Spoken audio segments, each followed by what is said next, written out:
అలాగే మా ప్రభువా, దూరదేశాల్లో ఉన్న మా బిడ్డలందరూ ఒకరికి మేము ప్రార్థన చేస్తున్నాం. కువైట్ దేశంలో, ఖతార్ దేశంలో, బహ్రెయిన్ దేశంలో, అబుదాబి, దుబాయ్ ప్రాంతంలో, సౌదీ అరేబియాలో, అలాగే ఆయన మస్కట్ దేశంలో దేవా, ఎక్కడెక్కడైతే మా బిడ్డలు ఉన్నారు, ఎక్కడెక్కడైతే యుద్ధ వాతావరణం కనబడుతుందో ఆ 8 దేశాలు నీ చేతులకు అప్పగిస్తున్నాం. ఆ 8 ప్రాంతాల్లో ఉన్నటువంటి భయాందోళన నీ చేతులకు అప్పగిస్తున్నాము. కృప చూపించండి. నెమ్మదినిచ్చేవాడు, శక్తినిచ్చేవాడు దేవా, ఆదరణిచ్చేవాడు, ధైర్యపరిచేవాడు. చంటి బిడ్డ భయపడితే ఎలాగున్నా వెంటనే తల్లి ఆ బిడ్డ రొమ్మును చేర్చుకుని ఆదరిస్తుందో అలాగున్న ఎల్ షడాయిగా మమ్మల్ని ఆదరించే దేవుడు నీవు.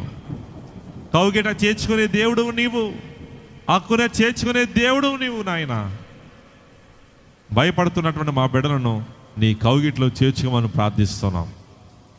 ఆ బాంబు మోతలకు, దాడులకు, పేలులకు, అదురుకు, శబ్దాలకు వాడు గుండెలు అదిరిపోతూ ఉంటే, భయపడుతూ ఉంటే, బెదిరిపోతూ ఉంటే దేవా, చుట్టూ ఉన్న శబ్దాల వలన చంటిబిడ్డ హడలిపోయినప్పుడు తల్లి వెంటనే ఆ బిడ్డని ఎత్తుకుని ఆదరిస్తుంది.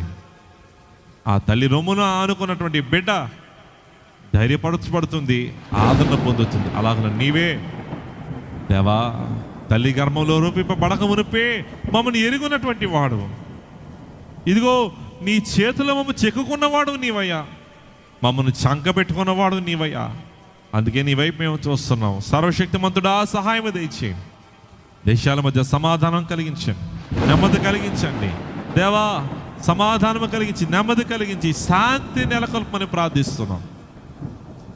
అమాయక ప్రజలు, ఆయా దేశాల వారు, ముఖ్యంగా మా భారతీయులు, మా తెలుగువారు, మా సంఘబిడ్డలు ఎందరెందరో ఆయా దేశాల్లో చిక్కుపోయి ఉన్నారు.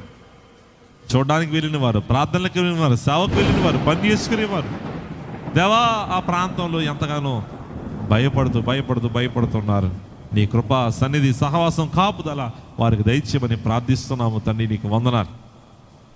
నీ కాపుదల, నీ భద్రత, నీ ఆదరణ వారికి కలిగించమని ప్రార్థిస్తున్నాం.